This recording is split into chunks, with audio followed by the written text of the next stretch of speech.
let's get started here. I want to thank everybody for attending. Clearly, we do this every month because we enjoy the heck out of it. As those of you who haven't heard him already know, Mark is with us, although he's not here. He is someplace else. So that way well, never mind. So thank you, Mark, for joining us. And as usual, I want to thank Dean for taking care of all the background stuff.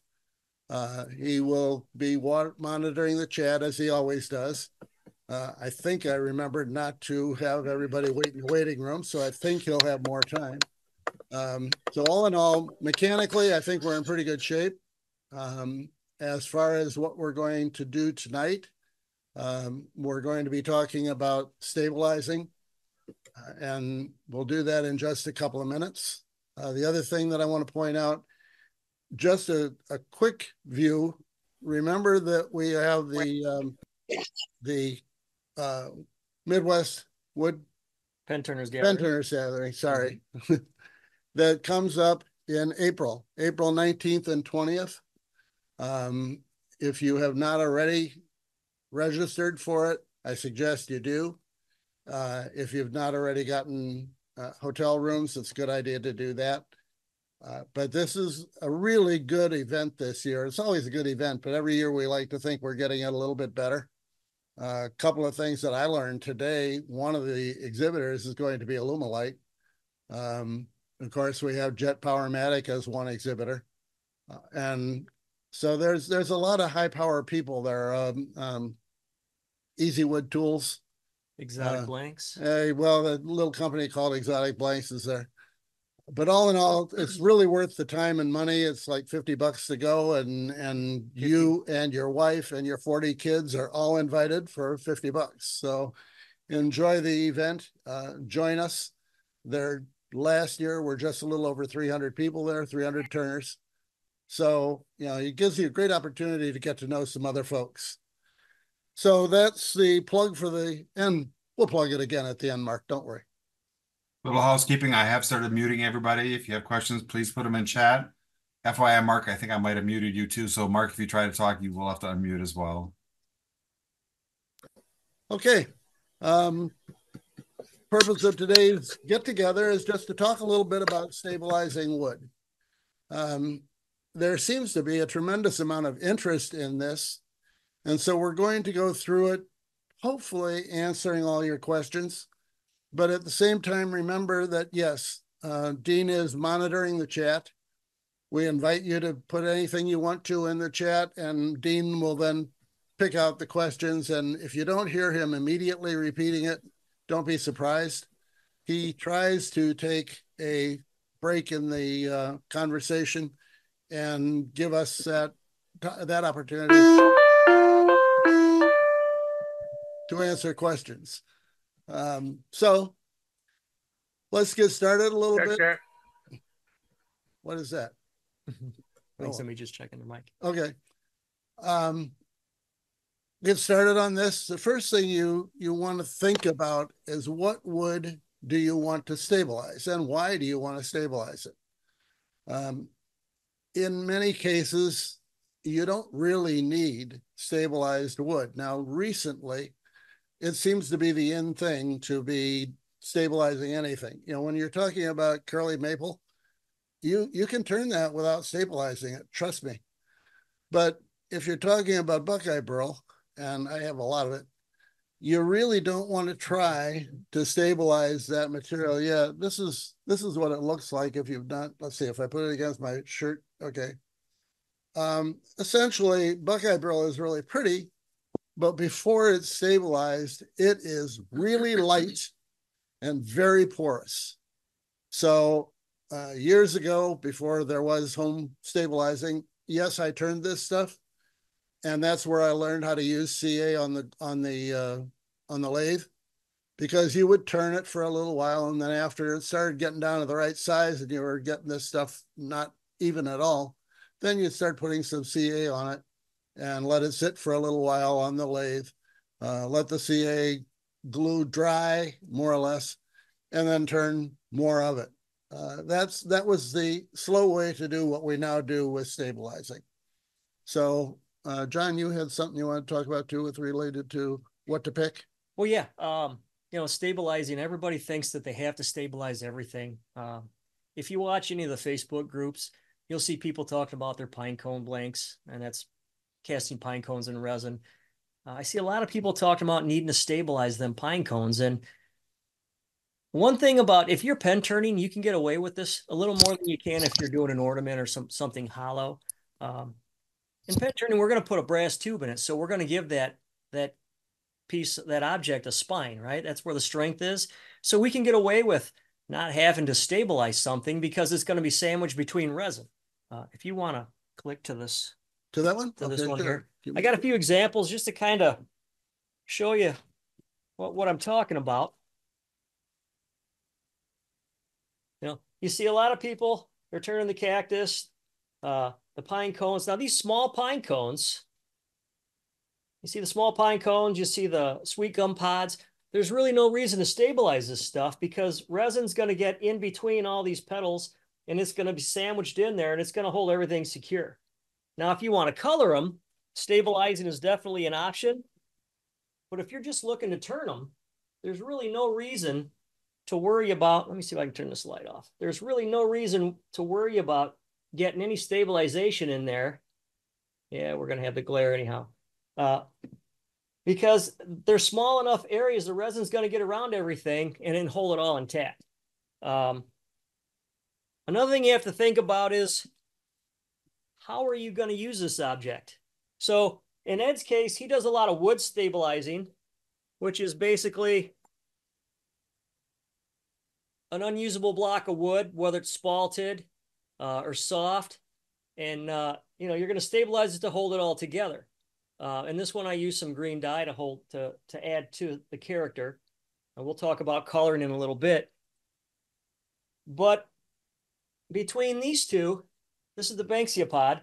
If I were going to turn a pen out of this one, I'm going to drill this and I'm going to turn all this soft part off and use the hardest part of this. So I really don't have to stabilize anything. But now on the full seed, if I cast this live edge, so to speak, I'm going to want to stabilize it because all these little pods are soft and that's where my resin's going to fill. And then I'm going to turn everything in between so I have half resin and half pod. So this is when you want to think about, do I need to stabilize it? What part of this object am I going to use? For me, the difference between Ed and I, again, is Ed's stabilizing wood product where I'm stabilizing something to cast. So if I wanted to make a pen, you see a lot of guys doing the hybrids, the worthless wood stuff. This is a piece of elm, and this is how we would start it out. I can't really do much with that unless I were to cut small pieces and make a Sierra. But if I wanted to make a full-size pen, I'm going to be hunting and pecking through all these small pieces to try to find something long enough. But if I stabilize that, and by stabilizing it, it's not dry, it's not going to crumble, and then I'm going to get a blank. Now I'm able to pour resin all around these pieces. So when you cut the blank apart, you can kind of play with the character you're going to get and where it's going to be. And I only did this because I want to show you the transition between them. And then when you get your pen, you can kind of pick and choose. So your hybrids are going to show wood and resin. And the stabilization in this not only helps me turn the wood, but it also helps the finish. And with the glare on it, it's kind of hard to see, but it finishes much easier. The CA doesn't soak into the wood as bad. It penetrates the pores just enough because the resin has already filled all of that. So it really comes down to what's your goal. And you can go back to the overhead. Okay. And the nice thing about this stuff is, if done on naked wood, you can get the same color and results out of your pieces that they naturally have. It's just, it's filled with, you can kind of hear the plastic sound to it. All the soft wood pores have been replaced with the resin. So. And the weight has changed significantly in most cases. You'll know if something is stabilized because it weighs a good deal more than it would if it were natural. Okay. Yeah. Okay. One question that just came through, it might be relevant here at this Yep. point is there a trick to drilling the hybrids? Trick to drilling them? Really, no. It's all going to come down to you're going to cut them. When you cast a block, say I've got a block like this and I cast it. Most people just come in here and they mark off 3/4 or 7/8, and then they just cut them straight. But when it's yours, you can orient that any way you want. So you can tilt it around if you want more resin or more wood. You cut it the way you want, and then I always straight drill them. So I don't worry about drilling off center on something like that. I try to figure out where I'm going to get the best character in that blank when I cut it. And that way, when I drill through it, I'm achieving why I cut it that way, if that makes sense. Again, one of the things that you want to think about anytime you talk about drilling, couple of things. First of all, if you drill, make sure your drill bit is sharp. That will make a world of difference. When you're drilling, you usually will see threads come out. Well, just like you're doing a turning on a acrylic blank, and you see the threads come off and they come out in nice ribbons and looks really pretty. Your drill press or your drill bit can do very much the same thing if it's sharp. If instead you see things coming out that look a little like sand or sawdust, your drill bit probably is not as sharp as it could be. So, if you have a drill doctor, that's the obvious best answer in my mind. I have not found anything better. But one way or another, recall that that's what you're trying to do. You're trying to put it through, and it should go through easily. Now, because there are a million people doing hybrids, and you're not always buying one from John Underhill, No. you may find that the junction between the wood and the resin is prone to falling apart. You can achieve better results by taking some thin CA, and this time I would use the steel label, yeah, the real thin, and putting it in there at the seam, and then let it sit for a period of time, like a couple hours. Not because it has to, but because it's a whole lot better if it has a real good solid grasp than it is if it starts to fall apart again. But those are some things that you may want to think about as you're trying to drill. I hope that answers your question. Dean? Dean wants to take a break.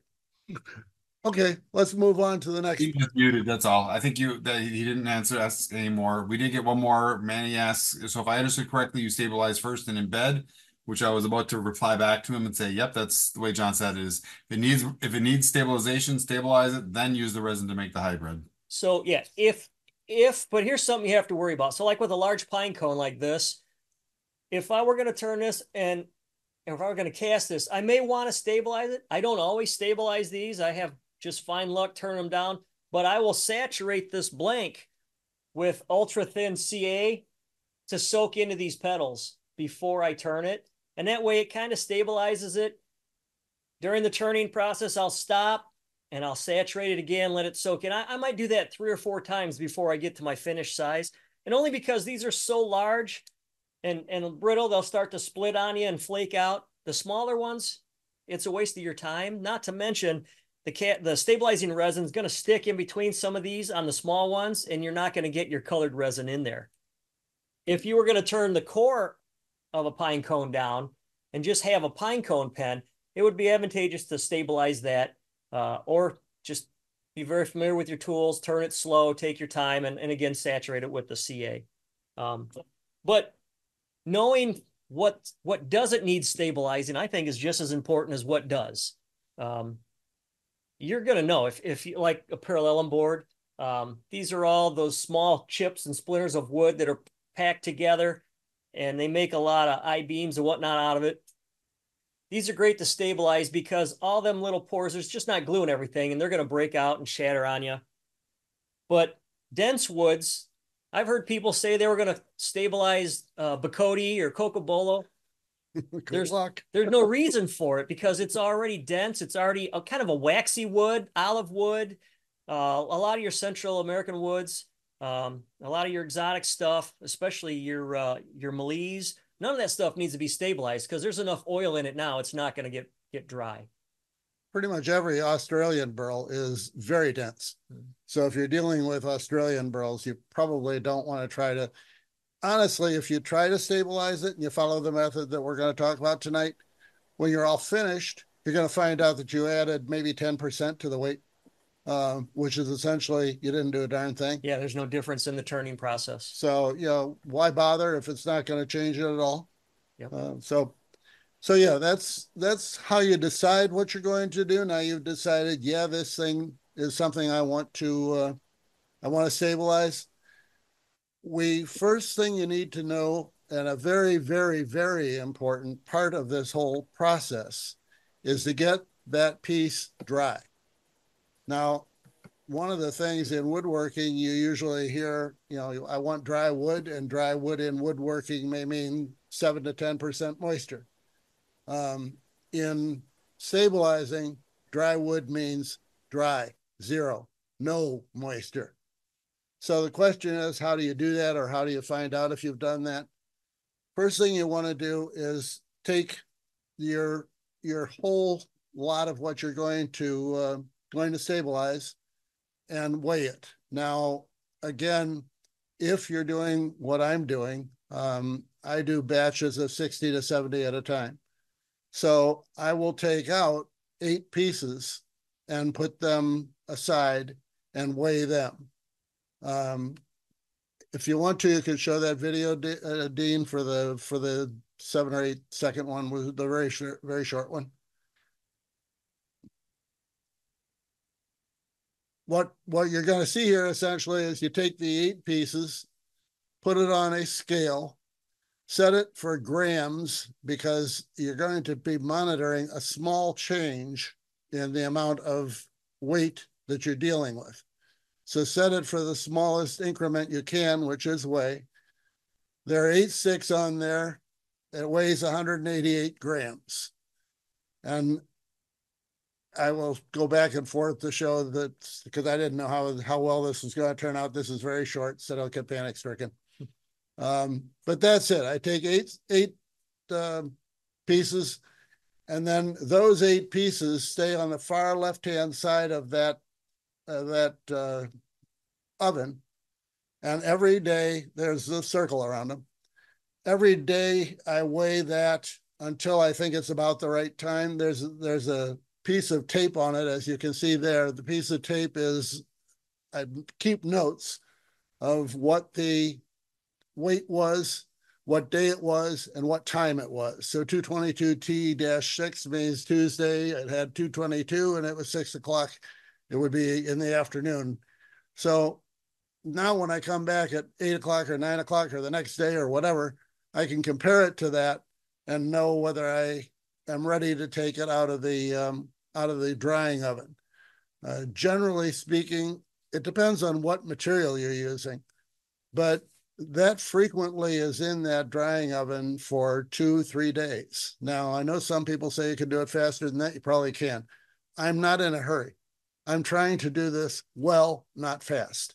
Mm-hmm. So if you're in a hurry, yeah, cut whatever corners you want to, and I wish you good luck. Yeah. And I sincerely mean that. You don't want to burn the wood, no. Yeah, and I'm doing everything at 215 degrees, because 215 is approximately the boiling point of water. So I'm trying to keep everything right at that. Along with that, realize that no wood I know of will come anywhere near starting on fire at 215. Yeah. So one of the things that you're trying to do is make sure you're safe as you do this. So yeah, that's the guts of it. Put it into an oven. This aspect, if you're doing it in the oven that you make dinner in, I really don't see where that's any kind of a risk.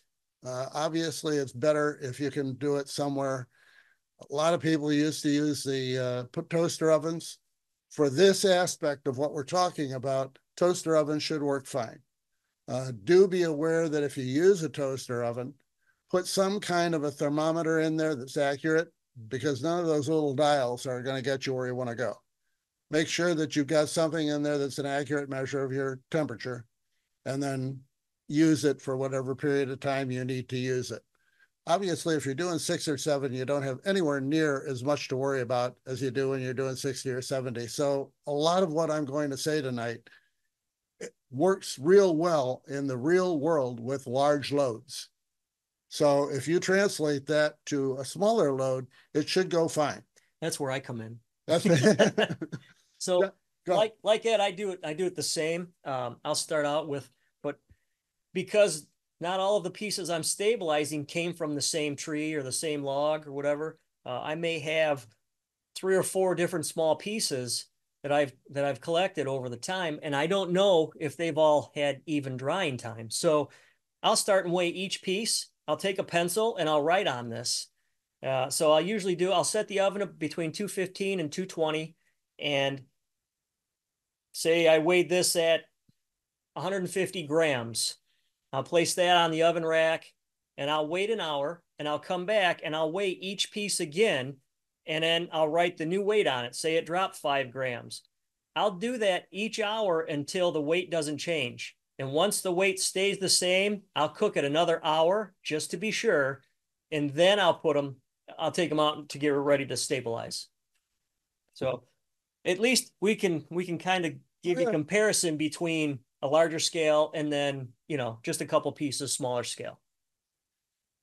So when you've got them down to the point that they're dry, they're also obviously hot.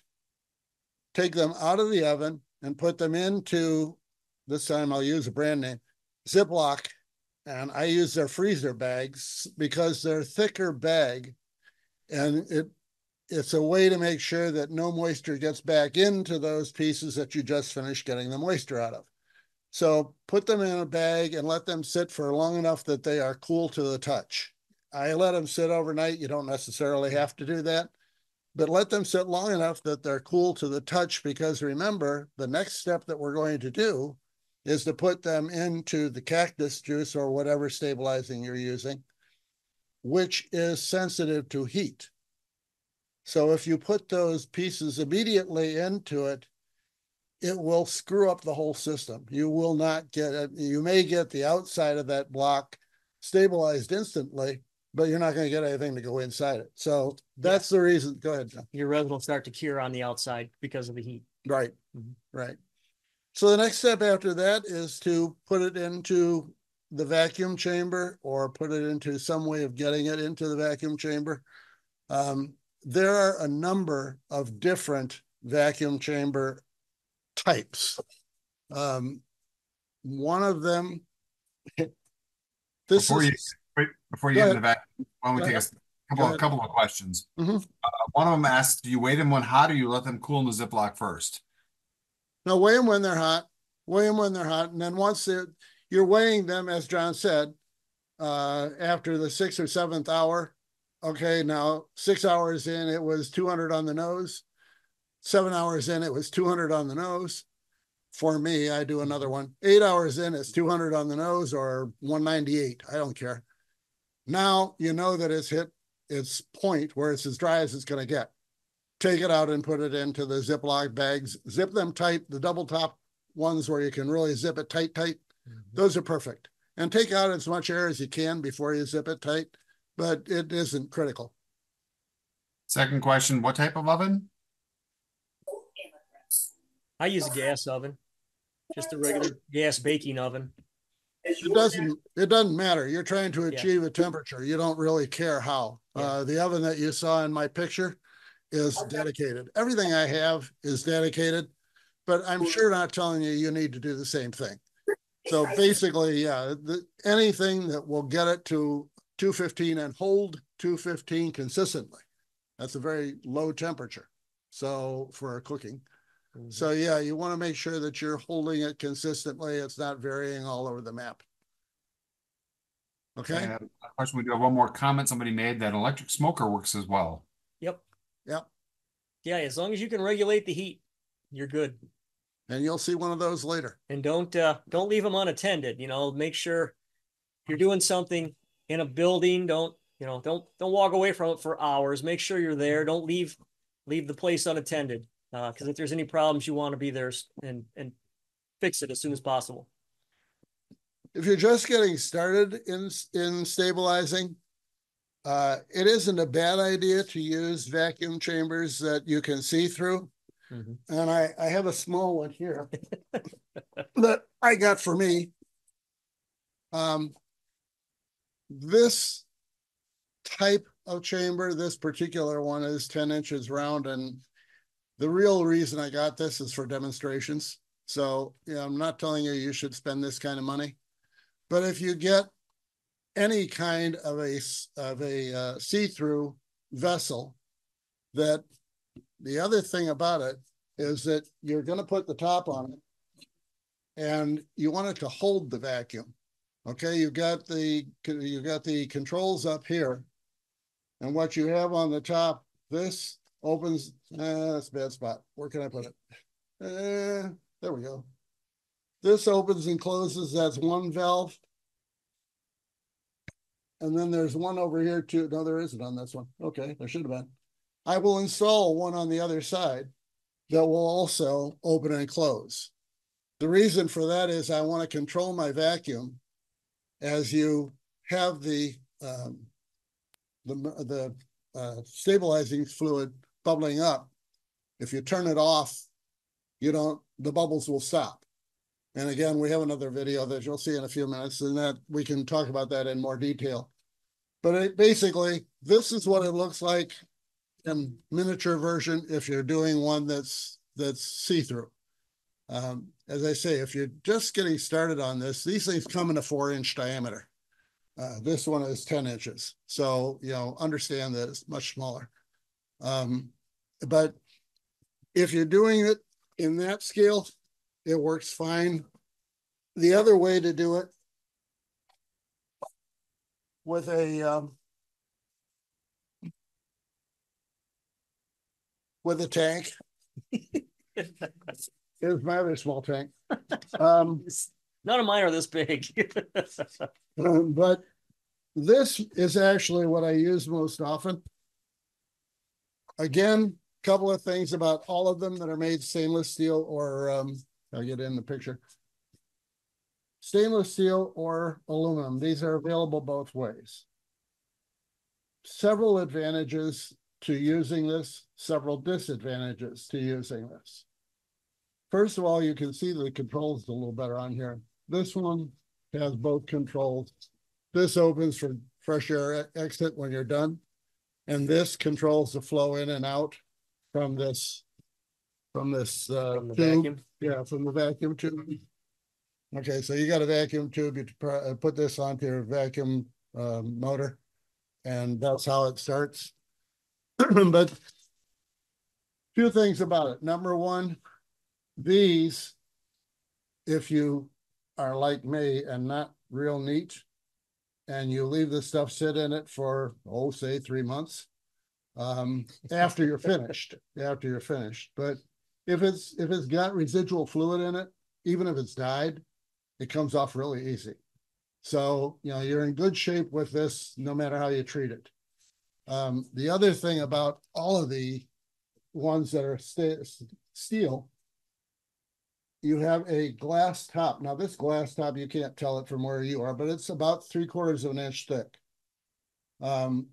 When you put that on top of here with this gasket that's on it, this will give you a very good vacuum, and it will hold it. I can let it sit there for 4 or 5 days without putting the vacuum motor back on. I don't. We'll talk about why. But essentially, this is kind of a fail-proof system. And it's the reason that I use it, because you can forget it. You can, all kinds of things can go wrong. Doesn't matter. You just come back and it works fine. So this is the way I actually do it. But any way you do it is fine. Now, glass is the first thing. Your top really needs to be glass, or this type of top for the big ones, that works too. But this, for this type of chamber, is drilled through the center. don't get any glass tops that are drilled through the center. You want if you're taking a piece of glass and you're putting vacuum underneath it, obviously the point that gets the most stress is the center of that piece of glass. Now, if you've drilled a hole in the center, you've given your whole system the opportunity to go south on you without much trouble at all. So anything, if you're doing any of the bigger ones like this, always get it with the gear mounted on the front. It's much more stable, and you're not going to have nearly the problems. What's there, about three or four different sizes of these? You know, scaled down. Yeah, they come in 2 gallon, 3 gallon. This is a 5 gallon. There is a 10 gallon. Yes, they do get bigger. Yeah. Yeah, and I have one over there that's I think 2.5 feet wide and only about 8 inches deep. So you have a number of choices, but in this situation, spend the money to get a good one. That's all. If you get a bad one, the top may be something other than glass. They used to make a lot of them with plexiglass or acrylic or something like that. And when I first started selling these things, I sold a lot of them that had acrylic tops, and I replaced every damn top. Yeah, they all imploded, didn't they? Well, they didn't implode. They cracked, and they got to the point where they looked like they were going to implode. And so somebody would contact me and say, I need a replacement. Under customer service, we gave them free replacements. But basically, it taught me that no, the acrylic, where it says it's juice proof, forget it. It is not juice proof. It will crack it. So that's a little bit about vacuum chambers. The important thing is, as long as you can see inside of it. I've had people say, well, I've got a pressure pot for casting, so why can't I just use that for vacuum? The problem is, it's a metal tank with a metal lid. Once it's on and closed, you can't see what's going on inside. And in order to properly stabilize, you need to see what's going on. You need to be able to see the air bubbles. You need to see if something's going to bubble over the top, because the last thing you want to do is pull that juice up into your vacuum pump. So you have to be able to see inside of it. Okay, now, Dean, if you don't mind, we can have the other video. Okey-doke. This one is about 10 minutes long, so be prepared to be a little bored. But essentially what it's going to show you is what happens when you start actually doing the stabilizing. We've talked about it. Now you're going to see it kind of up close and personal, I hope. That's the chamber that is 6 inches, and this particular one is 18 inches tall. As you can see in there, I move it out of the way, yay. There are 2 groups of 5-inch blanks. So there's 10 inches of wood in there. Then once you put your wood in, you want to put something on top of it that will hold it down, because it's going to want to float. So when you start out, I actually use these beads, these glass beads, and I put them into either a Ziploc bag or some other kind of container. If you put them in a Ziploc bag, the bag will start to inflate as you use the vacuum. Don't worry about it. It will not blow up. Nothing's going to go bad. But yeah, it is a little scary the first time. So then you'd pour in your cactus juice or any other stabilizing agent. I am not, cactus juice is the one that the most people use. And the reason for that is it's the one that's the most available, and Curtis has been around for a long time, and he's done a good job of marketing it. So there's nothing wrong with it, but it's not any better than any other. Now he has a new formula of it, newer formula, that doesn't bubble as much, but they still do bubble. I mean, that's part of what you're looking for. Remember that what we're doing here, we'll put the top on it and close both of the valves so that the air can't go out, and for the moment the air can't come in. Then what we're going to do is turn on the vacuum pump. Now, in my case, the vacuum pump is is mounted about 3 feet higher than the input for the tube. What we're doing is putting in more juice because it wasn't as high as I want it to be. Realize that once you start the vacuum, you're going to drink a little of that juice right off the bat. So you try to put it up as high as you can, but bear in mind, you don't want it to go back into the vacuum port, which is what I'm pointing to there. That top piece where it meets the cap, that is the area you do not want fluid in. So we've turned on the pump, I hope, and bingo, we turn on the valve, and soon you will see a bunch of bubbles start to come up. Like that. And it goes up in a heck of a hurry. It really does rush right up there and takes close. Yes, that was very close. Very close. So yeah, you want to be very aware and turn down or turn off that vacuum before it gets into the tube. Yes, I have had it get into the tube. Yes, it goes back into the vacuum motor faster than you can react. And yes, and in that case, that was blue dyed when I did that. So I had blue dyed oil in my vacuum, which gave me a clue that I had done something not very good. Oops. They're not difficult to take apart and fix, but it's an hour job. So it's a better idea to avoid it. Let me get one thing. Yeah, so basically you're pulling all of the air out of the wood fibers. Keep going. And the bubbles, it's going to look like it's boiling as the air comes out. A lot of times what I'll do is I'll release the pressure and let some resin flow into the wood pores, and then I'll pull it again. There's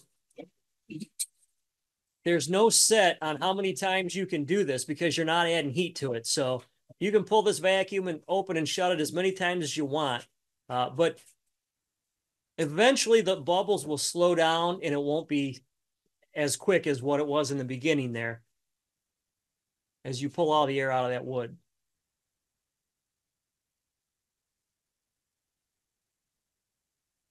The downside to stabilizing is there's no set time. It's not a perfect recipe on how long it's going to take you because you're at the mercy of the wood. How much wood you have, how large the piece is. Obviously, pen blanks, you're going to pull air out of them a lot quicker than you are a larger block of wood. The pump's going to work harder to get to the core of that wood to pull the air out. So more pieces or larger pieces are definitely going to take more time. As you can see, if you look at this, that top gauge, it's moving counterclockwise. So look at there. Geez, you're on cue. Hey, how'd that happen? So what we're trying to do is continuously bring in more vacuum until we get that to the maximum for your particular system. Now, in my system, that's about 27.5, and the theoretical maximum is 29. It also depends on your elevation and all kinds of other factors. All I can tell you for sure is that I know here I can get about 27.5 pretty consistently, and I can't get much better than that. I've never gotten beyond 27. Okay. Yeah. Okay. And well, part of that too, in fairness, on that type of a tank, I don't think I've ever gotten above 27. Yeah. On the BVV aluminum or stainless, yep, I get better vacuum than I do on the, now, does everyone? I have no idea. Good to know. You know, I'm working with 4 BVV tanks. I used to work with 3 like this. Yeah. So, you know, there's all different, as a matter of fact, even the BVV tanks, one of them gets less vacuum than the other 3. Huh. I have no idea why. But it is true because I can take the stuff out of the one that is not as efficient after 2 days, 3 days, and then put it into one of the other tanks and it will bubble. It is not just not done yet. It's not, you know, it's not just that the gauges are different. It really will bubble. Now, just go ahead. It reminds me, because you're at that point with me, if if I put something in, I also check the pump. My pump will run a little hot after a while. Okay. So every now and then I'll shut it down. I might lock a vacuum in there and shut it off and leave that stuff in the fluid and let my pump cool down for an hour or so, and then I'll fire it back up, or I'll let it soak overnight, and then the next morning come in, start it back up, and finish pulling a vacuum. Well, this is not, I don't take anything out of the tank for a couple days. What we're doing here is just the first time. And the first time with that size tank and with that wood, it drank and then it stopped. I mean, I had to go in and put more juice in it. This is a good indication of what can happen. And yes, as you see, it continues to get more vacuum put into it. Yeah, I mean, the more air you pull out, the resin volume is going to go down in your tank because it's replacing the air with resin. So, and you've got to make sure your wood is always fully submerged and underneath, or you're not going to pull the air out like you need to. Precisely correct. Precisely. You're trying to make sure that the wood is constantly under liquid. And that's what we are achieving here. Again, if you look at the pressure gauge, you can tell that it still hasn't gotten down to 27. Once it gets down to where it's going to stop, then I turn off the pump and close both valves and let it sit. And it will sit there for, generally speaking, when I did it with these types of tanks, I would let it sit for like 4 or 5 hours and then come back and try again. Mm-hmm. And presentation I used to give at the other meetings, I would show how you can watch the bubbles again. But we're not going to do that here. Essentially, what it amounts to is if you do it like every 3 or 4 hours, and if your tank is pretty good, if you're holding that kind of vacuum and it's not dropping down all the time, that's what you're trying to achieve. You just want to make sure that you keep those things under the liquid level and you continue to have a good vacuum on them. Another option too is if you're doing pen blanks and you know what you're going to say, you're going to make some Sierras or Junior Gents, you can drill a 7mm or a 1/4 inch hole right through the center of your blank. Yep. And then put it in the stabilizer, and that'll actually quicken the process up because you're not trying to pull out of that core. You've got a hole for another avenue for air to escape the center. Yep. Now keep in mind, anytime you're doing anything with pen blanks, if you drill a 7mm hole through the center of it, that's the wood that you're going to use. So when you talk about treating the wood, we're treating the outside and the inside of that blank, but quite clearly, the less you're trying to treat, the less time it's going to take. So if you're in a hurry, you round them in the first place, put a hole in them, and then, there's a lot of things you can do to make this a faster process if you know what you're going to do. Just don't drill the finished hole size before you stabilize them. Always start with something smaller than what your finished hole is going to be. Yeah, the wood will change shape if it doesn't change size. Mm-hmm.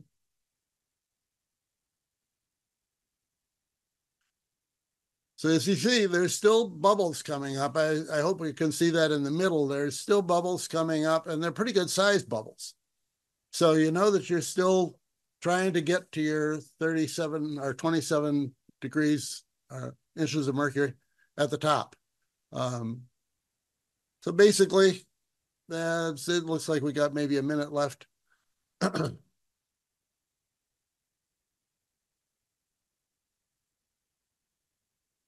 Okay, so let's go back to one question that came up during the video then. Yeah. Is they said, somebody asked, so you don't necessarily leave the pump running continuously? No, I don't. I buy vacuum chambers that will hold a vacuum. Now there are one of my good friends who happens to own a company that does this work will tell you that it doesn't have to hold a vacuum. Like many things we disagree on. I believe that you should buy chambers, and his do now too, most of them, that hold a vacuum. And if it's holding the vacuum, then you turn it on, you get it done early one day, and then every 3 or 4 or 5 hours, you turn the vacuum pump back on, and you'll get more bubbles. it has displaced a certain amount of the air in the wood, but there's new voids. And so it will bubble again. And again, if you let it sit for 3 or 4 or 5 hours, it will bubble again. Now, again, if you're new at this and you do it in one of those tubes that you can see through, you can visualize all that. With what I'm doing now, I just turn it on 2 to 3 times a day and watch the top of it to see if there's any bubbles, because I'm in a tank that I can't see through the sides. So I watch it from the top, see if there's any bubbles. I will shake it back and forth so that the air can get through there so that I can actually see what's going on. But yeah, I give it a vacuum every 3 or 4 hours. Obviously, I leave here late at night, 9, 10 o'clock at night, but I do leave it sit overnight in a vacuum. So the next day when I come in with the tanks I have, they will be the same as they were before. But again, in the morning, I try it again. And everything I do sits for 2 or 3 days, some of it for a week. Yeah, there was a formula for a while where they say that you should let them soak twice as long as it took you to pull the vacuum where the bubbles stop. So a good day or two definitely is going to help. And if you noticed in Ed's video, all of his blanks were vertical in the tank. So it's easier for the air to come out of the end grain than it is out of the side. So if your blanks are laying flat like this, something I would suggest, maybe put one down and then stack the others so that it's tilted a little bit, and your air will actually rise up a little quicker instead of getting hung up inside of all this flat grain. It'll come out the end grains quicker. The other thing, if you anything for us to eat? There's a couple questions about the juice, but I figure we'll wait until you start talking about your Okay. fluid. Thank you. The other thing we talked about briefly in that was that you don't want it to get back into the intake valve or the intake port and go back into your pump. They sell a thing to stop that from happening, or you can make one. This is a piece of clear PVC so that I could see what was going on. You don't need it to be clear. And simple caps that are sold for PVC. It is glued together so that it's airtight. And we have an intake and outtake on the top. So I put this in line with my tank. And now if juice comes through, it comes down like that, drops into here, and the juice will not be picked up here. You'll end up getting just the air through here. So you put your pump on this side and your vacuum tank on this side, and this will grab any liquid that happens to get into the way of things that you're trying to do. As I say, there is one commercially made. Cactus Juice makes it, and it's a good piece, but this is cheaper. I don't have one, and I open the valve when I start to pull the pressure and slowly let it rise and then shut it. I've never had it go back in the pump. Okay. But I don't just open it full. I crack it just a little bit, crack the valve. It's a ball valve, so you can kind of control how much you open at one time. And but the difference also is I have a higher tank, but I don't fill that tank full of resin. I put a small container with resin and the wood in it. So I'm not essentially filling the full tank itself because I only need a small part with resin in it. So a big tank is nice because you have potential to put larger pieces in it. But if you're doing something smaller, you can take a small bowl, set it in it, put a weight on it, and just submerge that in a small container in the center of your tank. As long as you can see in it, you know when you're good, you know how to control that. Someone made a comment earlier that I didn't get a chance to state, that they said those big tanks like the one that Ed was showing are great for that because you can put multiple containers on the inside with small things with different colors. Absolutely. Colors all at the same time. Yeah, if you've gotten comfortable doing stabilizing so that not seeing the bubbles and all the rest of that is not make you uncomfortable, then these big pots are great. And they are far more affordable than, particularly recently. This particular tank, it was almost $400. That's, unless you're really into this thing, that's an awful lot to spend on a tank. So, if you get into the aluminum tanks, they can be pretty good size and still be 200-ish. Yeah, and they're going to last you forever. Yeah, well, you're not going to wear it out. You might have to replace fixtures, but not the tank. That's right. That's right. So any other questions up to where we are? There was one that came from just recently, but it was about before. So they asked, instead of Ziplocs, have you ever tried using a food vacuum packer for storing them to keep them before you stabilize? Would probably work. Yeah. I haven't done it. Frankly, they don't stay in that bag for long. They're in that bag overnight just to cool them. And then they go back into the fluid, and I get going on them. I'm not here to collect wood that's been dried. I'm here to get it stabilized. And the thing is, if you dry something and then you put it in a bag, but you're not gonna stabilize it for, say, a week or so, I would check the weight on that. You might have to heat it for a couple of hours before you decide to stabilize it, because air is going to leak into some of them bags and humidity is going to be absorbed by that wood.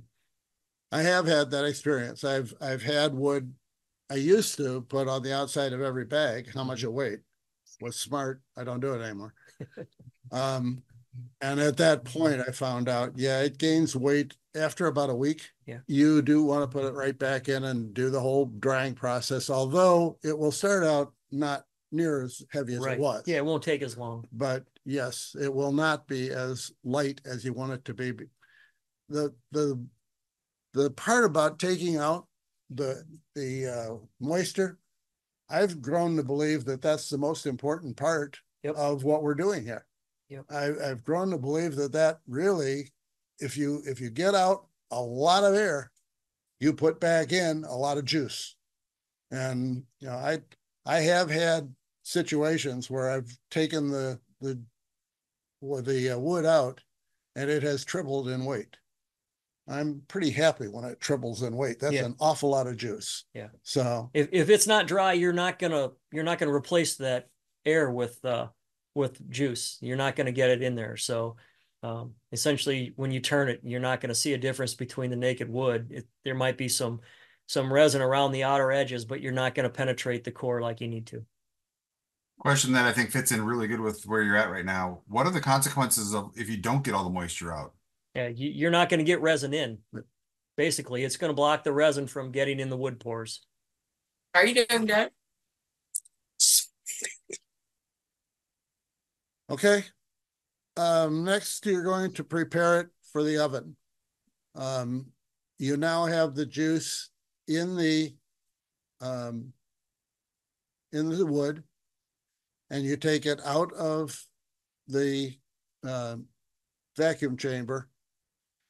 What I do is tip the whole thing and let it drain so that all the liquid has a chance to come out. Now, part of that is that the liquid that's in the blank is going to stay in the blank. That doesn't drip out. So when you talk about this now, don't sit it there for days. But if you're going to sit it there for half an hour, which is generally what I do, the longer you let that sit, if you let it sit for about a half an hour so that all that stuff, all the outside juice has a chance to drain off your wood will be much easier to sand or whatever you're going to do to it. I'm preparing this stuff for resale. If you're preparing it just so that you can turn it, ignore it. I don't care what it looks like. When you put it on your lathe, you turn it, it's going to turn the same. But if you're preparing it for resale, it has to look pretty. In that case, if you take as much off as you can, then when you cook it and then take it out of there, you're not going to have to do much work to it. You're not going to have scuzzies on the outside of it. So you want to prepare it for whatever you're going to do, however you're going to heat it. In my case, I put it into a smoker, as somebody suggested. It's absolutely correct. I have a smoker that is dedicated to nothing but cooking it after it has had cactus juice put in it. So it will go on. I turn it on for at 215 degrees, and I set it for 4 hours. I don't necessarily preheat it. So when you talk about, is it really 4 hours? It's probably 3.5, but it seems to be long enough that will get into the cactus juice and make it solid. So what do they say? The core of that piece has to reach, what is it, 190 I degrees? think he says 175. 175 for like 10, 15 minutes to actually solidify the resin. So it doesn't really take that long for that resin to cure, but it takes the length is getting the heat deep enough in the wood to reach the center. Remember what I have not said at this point, and I should say very effectively. When you take it out of the juice, or when you take the vacuum off of the juice, you have a soaking pressure period. That period is the period that John mentioned, and I don't know that we were clear about that. You want it to sit in the juice without vacuum on it for an extended period of time. What you're doing there is the juice is then seeping into your wood and replacing the air that you have removed from the wood. The purpose of the vacuum chamber is to get the air out of the wood. So now you need to give that wood an adequate chance to drink the juice to replace the air. So one of the things that I don't do as effectively as I should here either, you should leave that in that juice and make sure it stays under the juice. In other words, put more juice in when you have to. And it, in some cases, again, I'm doing probably 40 pieces at a time, but I have put a gallon of juice in there and it has consumed it. So, you know, this stuff, Buckeye Burl could really drink. So, you know, you really want to make sure that what you've done up to this point with the vacuum has the opportunity to do what you want it to do, and that is add the juice to the wood. Okay? Okay. Then you're prepared for the oven. Now we're back to where I started going and realized I had missed a big step. Yeah, like you, I was just going to say, I've noticed after I've soaked something in it, in the cactus juice or the resin, and I've let it sit overnight or a couple of days, the smooth stuff, you know, a nice smooth blank, you can wipe it off with a rag and you're probably good to go. It's not going to drain out. Now, if you've got something like a live edge burl cap, you're going to have stuff dripping out of some of this. It's going to be a little harder to wipe off. You might want to hit it on a dry rag just to get the excess, because you don't want all that resin to solidify in between all these fingers if you're going to cast that. But like I said, it doesn't just, the excess doesn't drain out, but when you cook it, it will expand and excess will come out of it. Correct. And there's a couple things you need to worry about there. You're reading my notes. Yeah, if you get to that, when you get to that point, you can put it into aluminum foil like we used to do. A couple of reasons that we've changed that. Number one is the aluminum foil likes to stick to the pieces of wood. And so you have a lengthy process of getting the stuff off. You might as well sand it off. Yeah, you might as well sand it off. Put it on a belt sander and sand it off, because it's going to be a large piece of crust, because that foil, and if you do it, you want shiny foil side in, where the lighter, duller side out, because it will reflect the heat. The Zoom meeting that I was supposed to be on it for. Oh. But the problem is the foil also holds all the extra juice inside, and then as it is forced out of the pores, as it expands and cures, it builds a giant crust around your block. And it's a mess. Well, it will come off, but it is tricky. Now, if you have something like John showed before, that burl cap, now you have a real problem. There's really no way to get it around there. So I'll tell you what we do, and then I'll have John show you what he does. I like his system for small. What we do is I use half-inch grid wire, like you use for chicken wire, and I put that on top of a pie plate, flat one, and therefore the wood can drip down to the pie plate or the flat plate, and you don't have to worry about where did the juice go.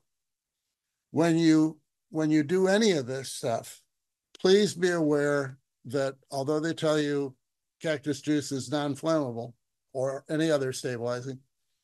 I have burned down a building by not watching what I was doing. So, you know, you can use Cactus Juice, and if it does not hit the actual grating, the actual heat element, you're okay. Do you see that block? Yeah, we have a Dean. Do you see the pop-up right in front of us? I do not. Okay. Ah, good. Give me just a second so we can get rid of it. We have a pop-up, and I don't know what it says.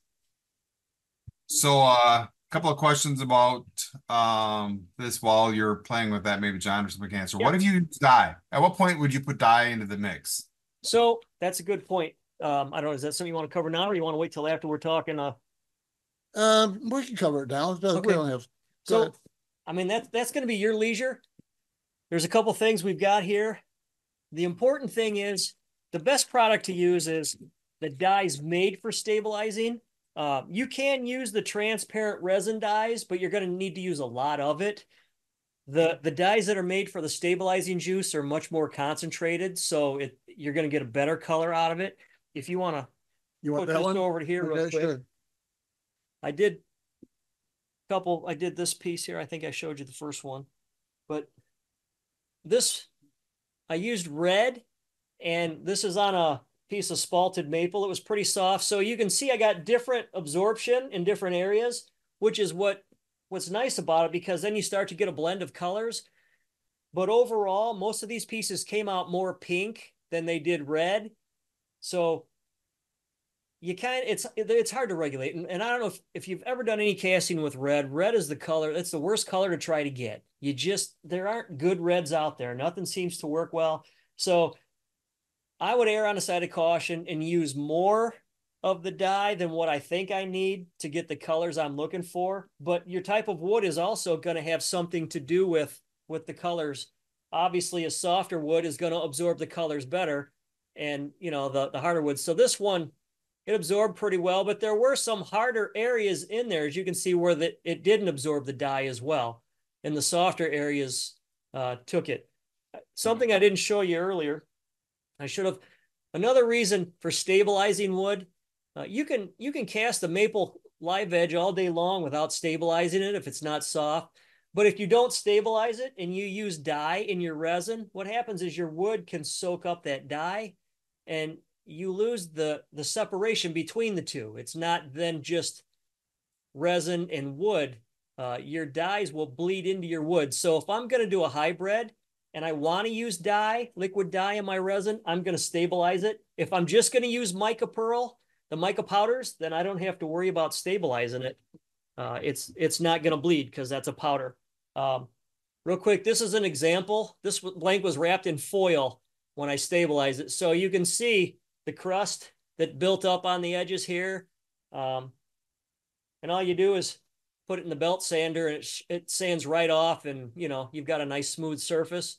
But just, this is what you're going to look at when your blanks come out of the oven. You know, there's going to be, especially in foil, there's going to be significant buildup. If you're doing a burl cap, and this burl cap I stabilized a couple weeks ago, one thing you want to be careful of, when you put it in your rack, put it points up, put live edge up. I put it in a rack like this, thinking that, well, I've got the smooth side up, I've got all the points down. What that's going to do is it's going to allow all this resin to drip out of here.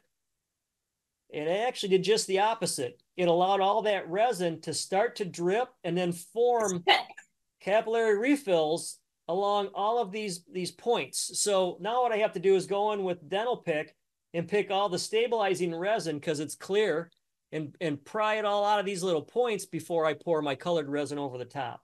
So when you do live edge, always make sure you put the live edge up. That'll definitely help you in the long run.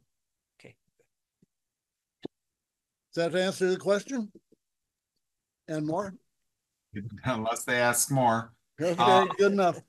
There's several questions. Can your resin fluids be reused, or is it no longer good? Yes. You talked a little bit about. No, you can reuse Cactus Juice forever. And it doesn't seem to have any shelf life once it's been used.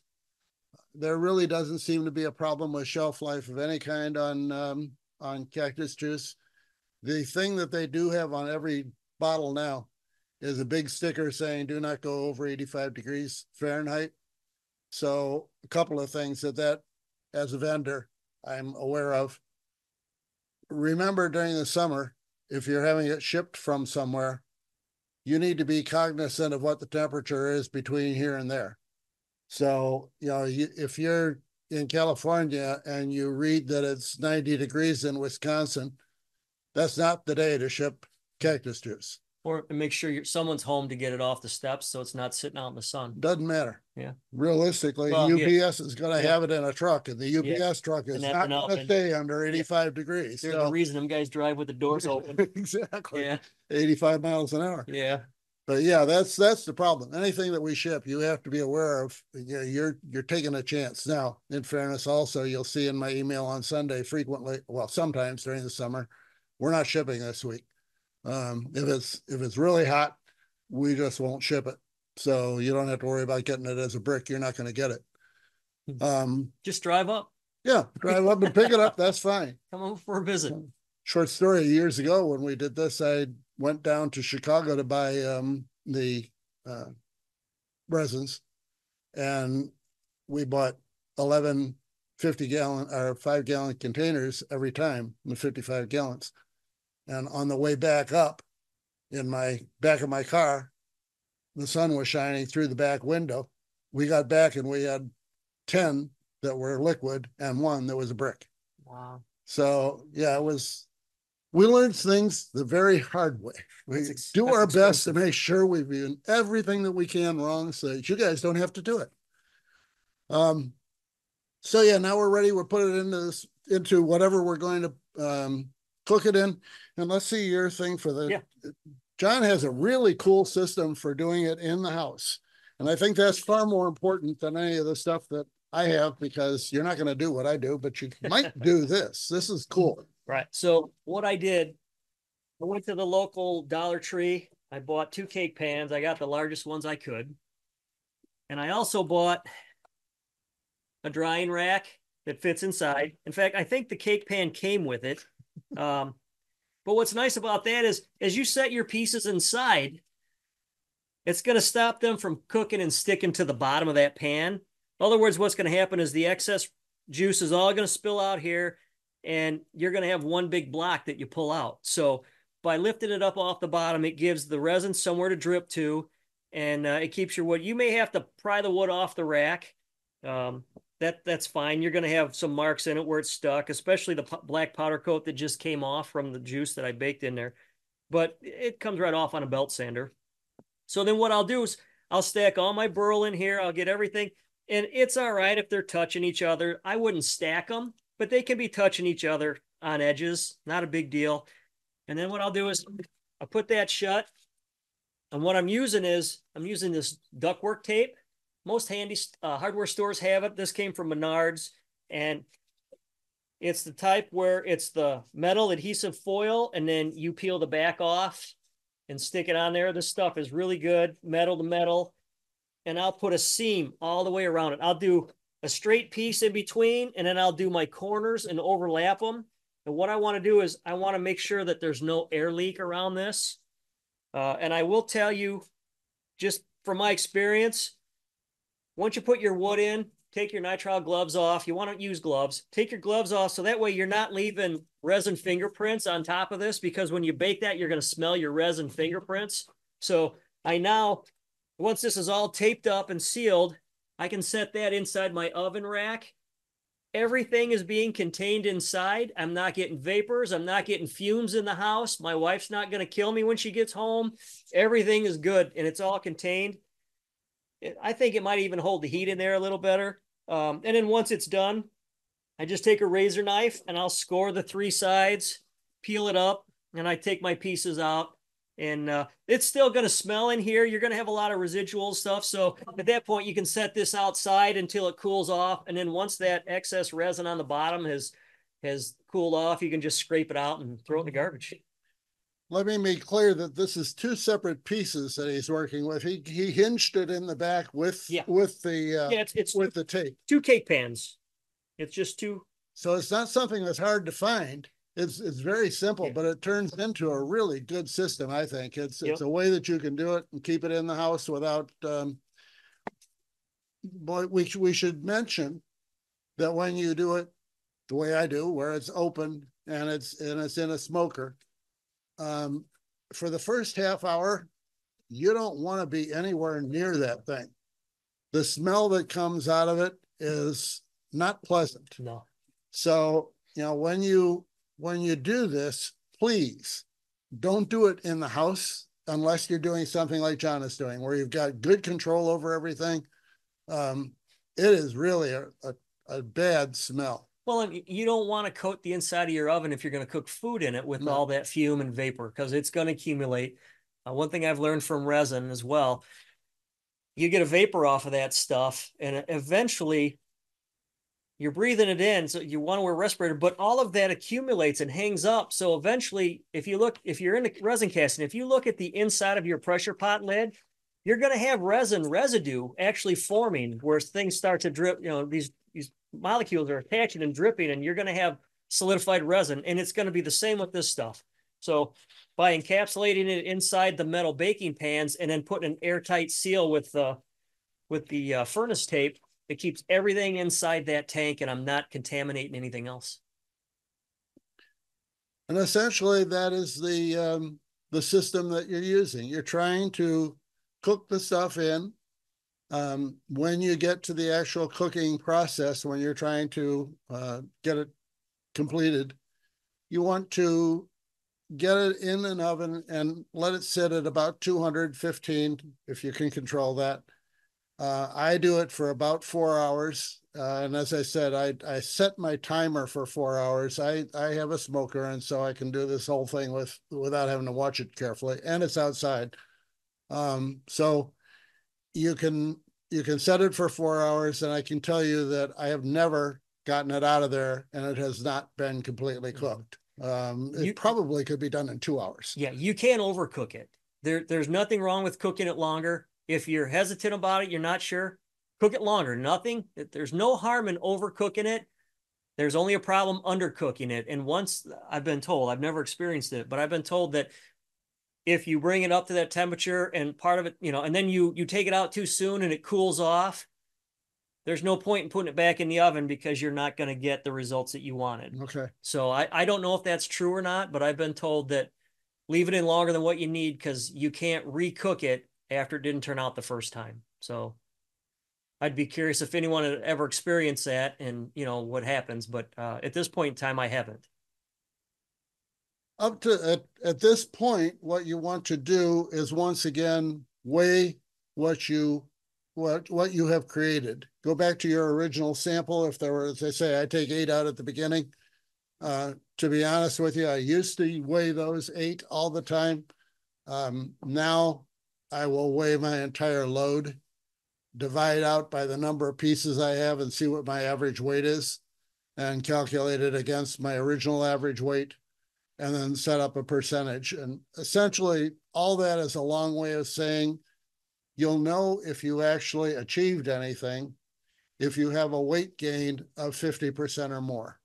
So if you had 10 grams to begin with or 100 grams, when you take it out of this whole process, it ought to be 150 grams or more. Now, I have had situations where my 100 grams went to 300 grams. So you do have the opportunity to put a tremendous amount of plastic in it. Once you've determined how much is in it, you have a pretty good idea of how well things are going to go when you try to turn it. There's nothing magical or mystical about how to turn it. It's just like any other stabilized blank. So, basically we do it. The purpose is to make it easier to turn and to make it easier to finish. A nicely stabilized piece will polish up pretty much on a buffer. You really don't need to do a lot to it. Now, John has a couple of blanks here that I looked at and a couple of pens that you really can't tell it on the camera. But I'll tell you, he uses a glue boost finish. And those are just absolutely gorgeous.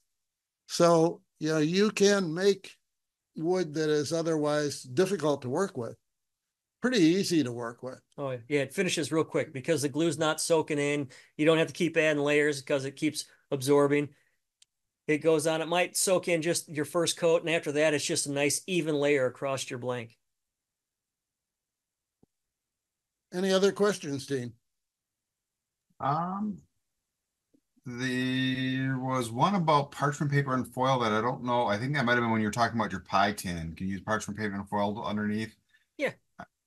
Yeah, you can use anything underneath, and make the cleanup much easier. Just don't set the blanks directly on it. You want to make sure it's on some sort of a rack above it.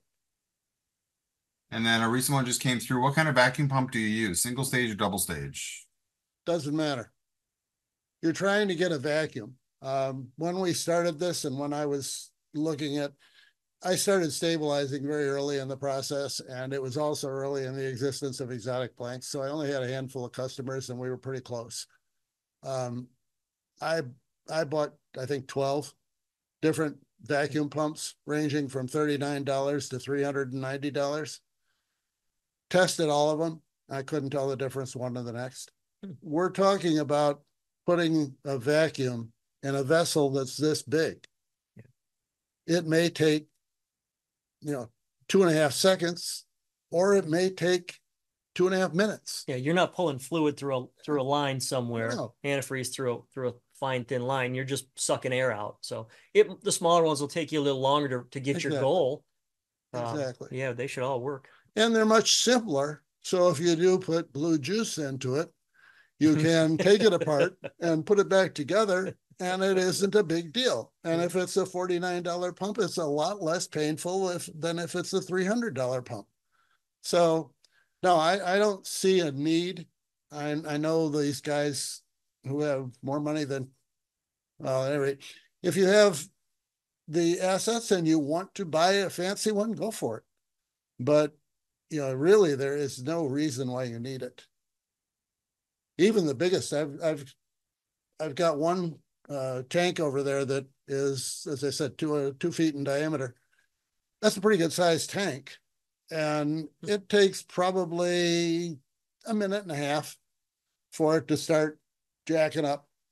But the total process might be 2.5 minutes, and then I've got it at the best vacuum it's going to hold. So what? And it all depends on what you're doing too. If you're stabilizing, a block this big is going to take you a while, as opposed to maybe you just want to stabilize and add color to a loofah, and that's going to be a lot quicker. So as long as they're submerged, you're going to be able to pull your vacuum. Anything else, Dean? Yep, a couple more questions coming in now. How often do you change the oil in the pump? I don't know if that's probably just the. Yeah, I use my pump every day. And I change the oil probably once every 6 months. There is on pumps a little window in the back that shows you the level of the oil.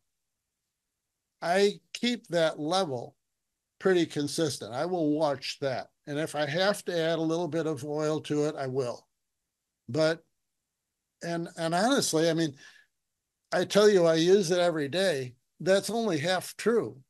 The other half of that story is I pump 2 to 3 to 4 vacuum chambers, and I pump each of them for 10 minutes every morning. And then at noon or 1 o'clock or 2 o'clock, I pump each of them for 10 minutes again. And then before I go home, I try to pump. So my point is, I use these things probably a lot more than you will. And I really have never had a problem. As long as it's able to pull a vacuum that's going to give you the mercury reading you're looking for, it's obviously working right. I know they tell you replace that oil every 14 days or something like that. And why? Yeah, maybe for an HVAC guy, somebody working on with compressors and whatnot. But I've changed mine once. I think I've owned it, I don't know, 10 years. Yeah, it's an important process, as you So, can see. yeah, and it hasn't changed any colors, and it's never dropped in level.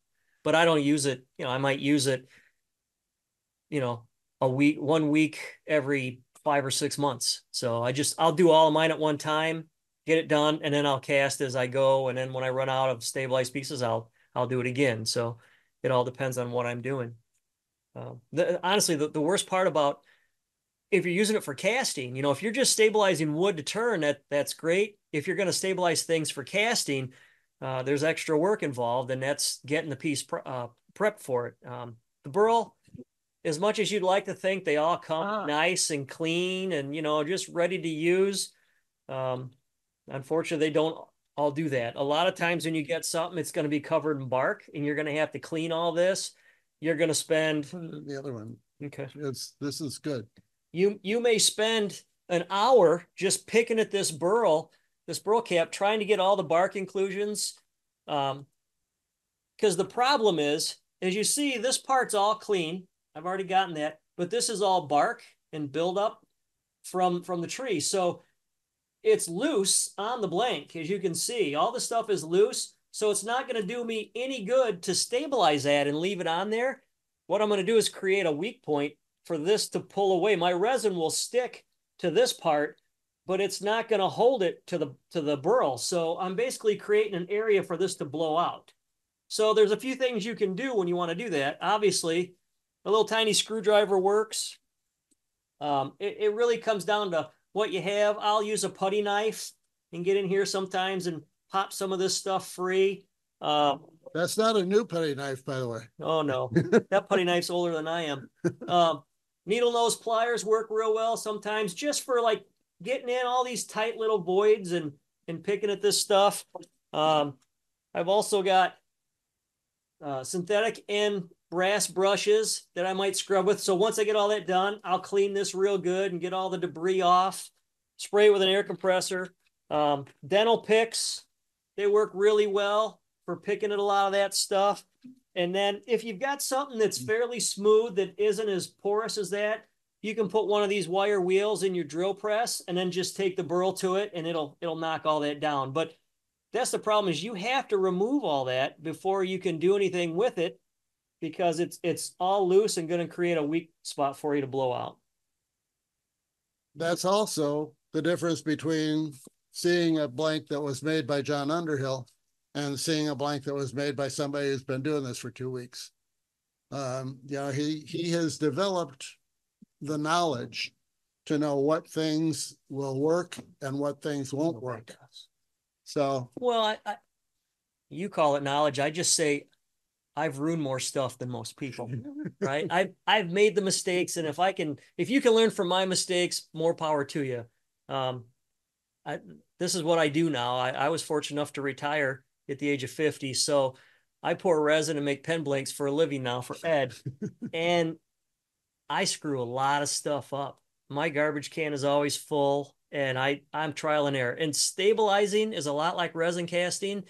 You're going to screw something up, but you've got to jump in and try it. You've got to figure out your process, and that's where you're going to find your success. So you don't be afraid to try it.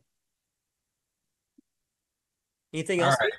There's several off-topic questions. I'll try and wait for some of those to the end. One on topic, one that I see that has come along, and there's a new one too. How about double dyeing? Can you talk about a double dye here at all? sure, we could talk about it. Yeah. That's one of those things that comes with practice and experience.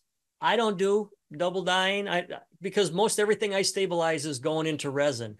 I know people out there that do it, and there's so many ways of doing it. There's YouTube videos. Some people are using eyedroppers with different colors, and they'll put the same color drop in the same area of the block, and then they'll move over with a different color, and they'll do that for several days.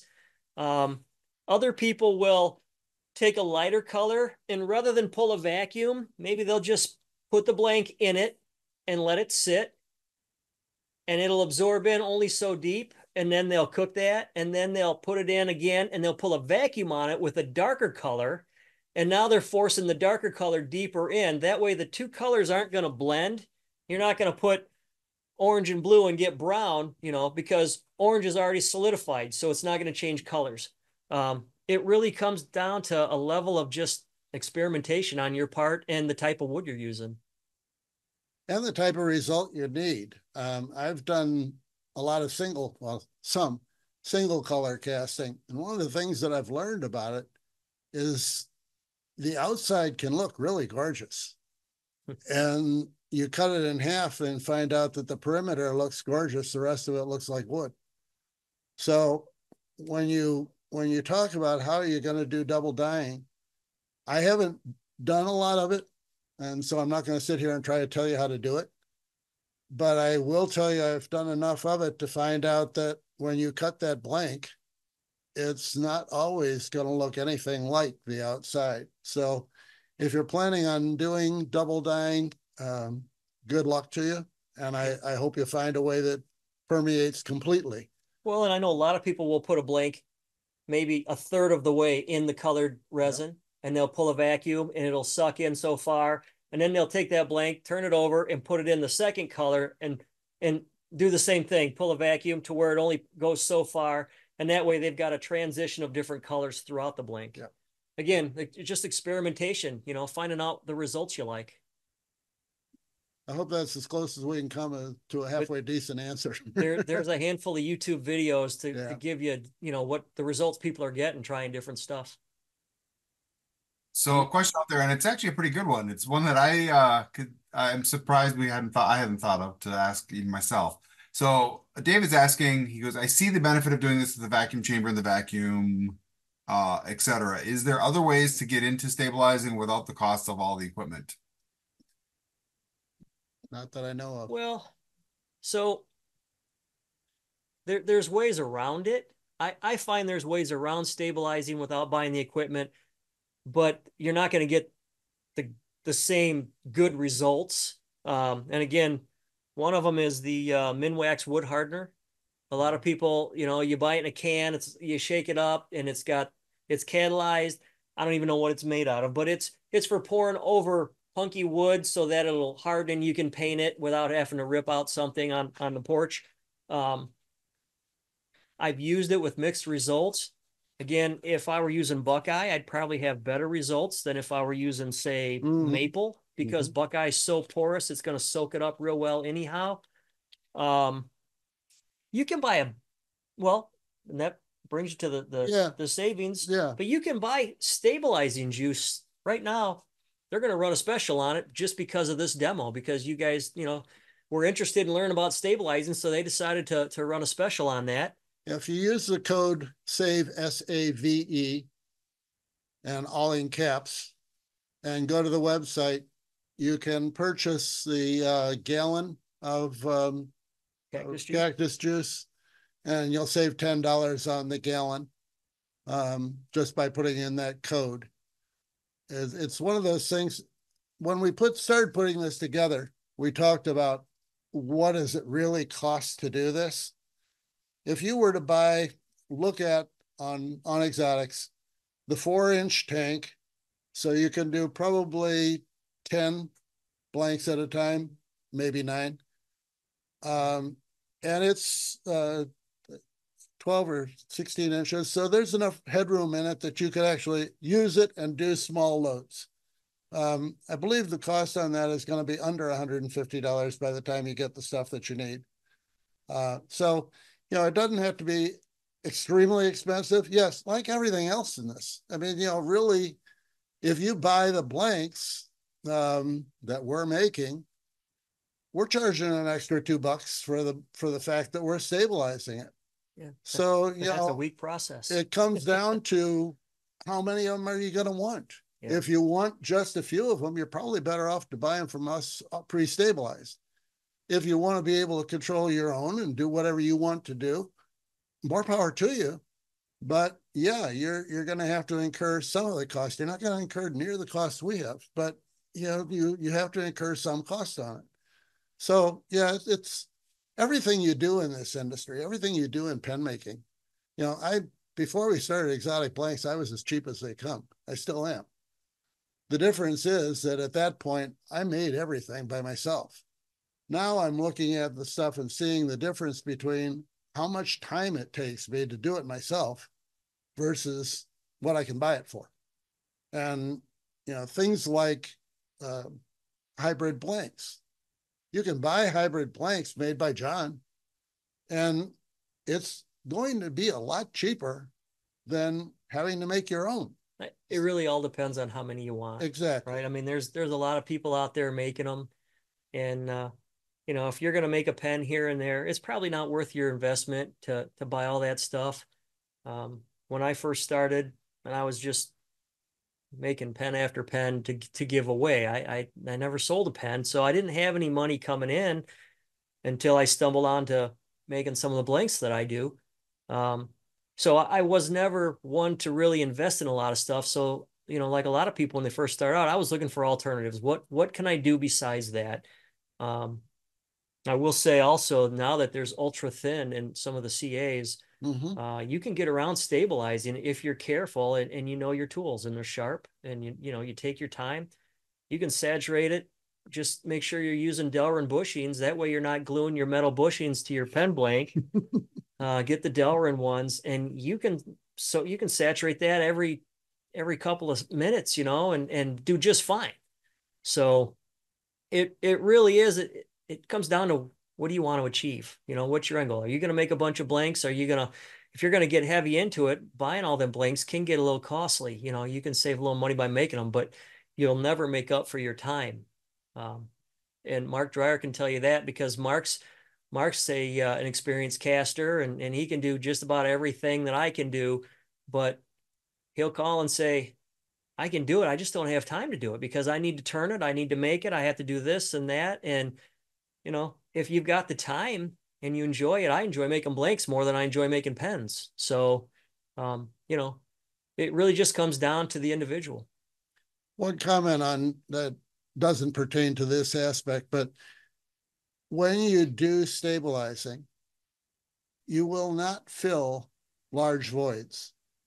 So when you put these burls on your tubes and put them on the lathe to turn them, you still will have the ability to fill those voids with whatever you want to. If you want to put turquoise in it, because particularly Australian burls, they frequently have voids in them.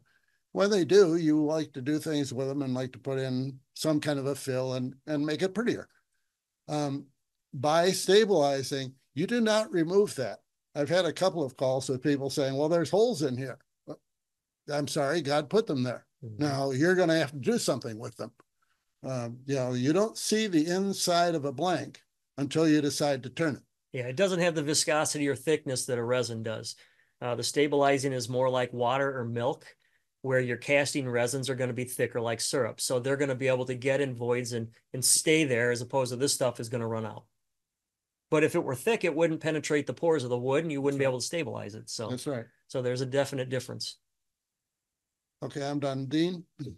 Let's see. I got one comment. Somebody said that it says he has managed to stabilize a blank without a vacuum. It works good, but not as good as a vacuum. But he suggests if you do that, both round the blank and pre-drill it. So you're stabilizing the stuff closer to what you want. Soak it for a couple of days, 3-4 days. Yep, definitely soak it a little longer. Yep. If you drill the hole through the center, now you've got resin already in the middle of that blank to work its way out, and you've got resin already out working its way in. So yeah.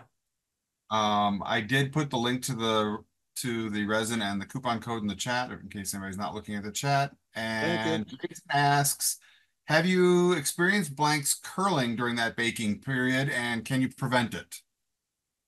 Yeah, I have with this one. It was that red one with the maple. I don't know. I think it comes down to probably if you try to cook it too quick, I think you're going to get them to disfigure. But sometimes I think a lot of it just has to do with how thin they are. Well, we've done a lot of cutting up burls. And obviously, when you get a huge burl and you pay a huge price for it, you would like to see as many blanks as possible. So our starting philosophy was, let's make them 3/4 of an inch, and that's what people want anyway. So this will work just great. After a couple of times of 3/4 of an inch, we found out that when you dry it, it turns into a C shape. Yeah, a little arc in there. And so when it's finished seeing, by the way, it wouldn't be unusual for it to crack in the middle too, just so that you have a pre-drilled spot so that you know where your center band should be. But that being the case, we have now come to the conclusion, make them 1 inch square. And when you make them 1 inch square, our thought was we were going to have to square them after we were done. We'll take this curve into consideration. It doesn't curve. Mm-hmm. Now you have enough mass there that it holds up to the drying process. It doesn't curve. It doesn't crack. It doesn't, not large percentages. Yeah, you're going to get a small percentage are going to do what they want to do. Yeah, you might even get a little bit of a twist in there. Yeah, I haven't. Yeah. But if you want me to, I probably will. I have with these. So I got a little bit of a twist with them, but they're large enough. You just put them on a belt sander and straighten them right out. So yeah, it's all a matter of trying to get as much yield as you can out of whatever you're dealing with. But remember, if it turns into a curly Q, it doesn't have any value at all. So you might as well turn antler. Yeah. I've got a question. What's your favorite finish on hybrids? I gave our kind of stock answer of, in general, the same finish that you're using on wood, which this group typically will tell you glue boost. I also, if you haven't seen Mark's video on finishing, I'd recommend that. Any other thoughts, guys? Yeah, no, I am a glue boost fan, because the problem you're going to have on a hybrid is obviously eventually, even with any embedded object, you need to seal that. You need to case it all in and then build a surface on it. In other words, eventually what you may feel is a slight bump between the resin and the object cast in it. So glue boost is flexible. If you're using the fill and finish brands, which is the blue and the orange and now the teal label, they're all flexible, so they're not going to crack on you. Some of the straight CAs that we've been using over the years, I went back, was looking at a few pens, and I had put a pretty thick finish on them. I was very happy with the shine, and then held them up to the light a couple years later, and I could see micro cracks throughout them. And somebody said, well, you probably use accelerator, and over time that it cracked. I've always used a little bit of accelerator, but a lot of times I'd put the glue on and walk away for a half hour and just let it cure, and then I'd sand it level. So I use Glue Boost, and I'm not an employee of Glue Boost, but I believe in it. It works. I use it on all my pens now. I use it on hybrids. I put it over straight acrylic. And the reason for that is because the Glue Boost itself is harder than the resin. So your chances of putting a divot or a ding in that finish, it's much more protected with Glue Boost than it is straight resin. And it'll hold the shine longer. Straight resin will dull, the shine will dull with the oils and the handling. And you put glue on it, that CA, it's going to be impervious to the oils, and you can wipe it off. So you can actually keep a shine longer. Okay, my commercial's over. Okay, well, if you could see the pen that he's holding up, we could put it on. I don't know if the light worked. You're not going to be able to tell it because the light hits it wrong. Yeah. But shoot. We need a better operator here. Where's Mark when we need him? Yeah, it's just. Yeah, you really can't tell. But see that shine line on that? When you look at that shine line, if you've looked at a lot of pictures, and boy, I have. If it's not a real good polishing job, you'll see scratches, radial scratches, or scratches the other direction. When you look at this pen, it is absolutely gorgeous. There isn't a scratch on it. So, I think I make a pretty good pen, but man, John just does an unbelievable job of making that. Every now and then a blind hog finds an acorn. So, yeah, I'm happy with it. Yeah, I would think. I always say I don't own any of my pens. I'm keeping this one. So. Okay, go back. Holding on to that one as long as your wife doesn't see it. She's seen it and she likes it, but it's not orange. So okay. I'm all right. She'll let me keep this one. Do I have the coupon code right? Somebody says the save coupon code is coming up as valid. It's SAVE all caps, Correct. right? Correct. You might want to have Dawn check it. I think she's listening. I know she was on earlier. Yeah, Okay. I see it. I think she's listening. She'll figure it out. If it doesn't work now, it'll get working before the end of the day. I'm confident of that. She is a perfectionist. Don David just asked what the pen kit was that you were just showing. That was a Junior Majestic. That There one you go. is. Don's in the chat. Yeah, it's I don't know if it's chrome with the black tie. Chrome and black tie. Yeah. Yeah. If you don't know it, most of Penn State's products are no longer rhodium, and they've replaced the rhodium with chrome. So they also do offer palladium in some of them. But if you've been very used to using their kits, particularly the Majestic and the Junior Majestic, they used to be really big sellers in rhodium. And I like the rhodium. Yeah. But I haven't had any issues with chrome. That's good. Yeah, I haven't had any tarnish issues. They seem to hold up well.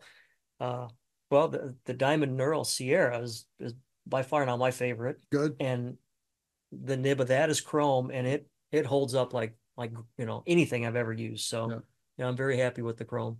I didn't think I would be, but I'm very happy with the chrome. I do have a couple of the off questions that if we want. Go ahead. We're finished, except we do still want to give you a quick commercial on the MPG.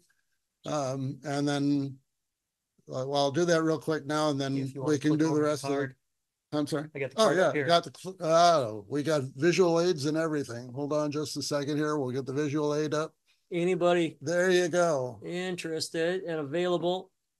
This is the Midwest Pen Turners Gathering. For those of you who are not familiar with it, we'll try to do this so you know what we're talking about.